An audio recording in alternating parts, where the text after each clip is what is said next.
இவங்க அண்ணல் அம்பேத்கரை ஏத்துக்க மாட்டாங்க, தந்தை பெரியாரை ஏத்துக்க மாட்டாங்க.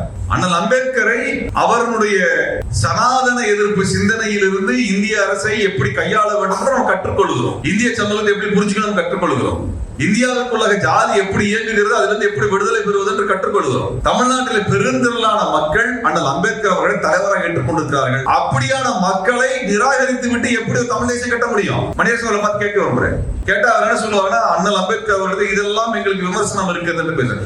எல்லாத்துக்கும் எல்லாருக்கும் விமர்சனம் இருக்கிறது. ஆனால் அவர்கள் எதை மையமாக வைத்தார்கள்? சாதி ஒழிப்பை மையமாக வைத்தார்கள். அதுல பாதிக்கப்பட்ட மக்களின் விடுதலையை அவர் மையமாக வச்சு போராடினாங்க. அதை ஏற்றுக்கொள்வது ஐயா மணியரசனுக்கு என்ன பிரச்சனை? எங்களுக்கு இதெல்லாம் விமர்சனம் சரிங்க. ஆனால் அவரோட உடன்படுறதுக்கு ஒரு புள்ளி கூட உங்களுக்கு கிடையாது. ஆனால் அம்பேத்கரோட உடன்படுவதற்கு மணியரசன் அவர்களுக்கு ஒரு புள்ளி கூட கிடையாது. அவருக்கு அது முக்கியம் இல்ல. ஜாதி ஒழிப்பு தேவையில்லை. ஜாதியால் பாதிக்கப்படுகின்ற மக்களை பற்றி அவருக்கு அக்கறை இல்லை. கேட்டா நாங்க 30 ஆண்டுகளுக்கு முன்பு 40 ஆண்டுகளுக்கு முன்பு கம்பு சுத்திட்டு இருப்பாங்க. 30 ஆண்டு 40 ஆண்டுகளுக்கு முன்பு பண்ணோம்னா 50 ஆண்டுகளுக்கு முன்பு திமுக கூட இந்திய எதிர்ப்பு போராட்டத்தில் பங்கெடுத்து அதே வந்து பேசிட்டு இருக்க முடியும். இன்னைக்கு என்ன நிலைமை? அதை பேசும். இன்னைக்கு செய்வதுதான் அரசியல், நேற்றைக்கு செல்வது வரலாறு தான். அது பயன்படாத ஒரு அளவுல.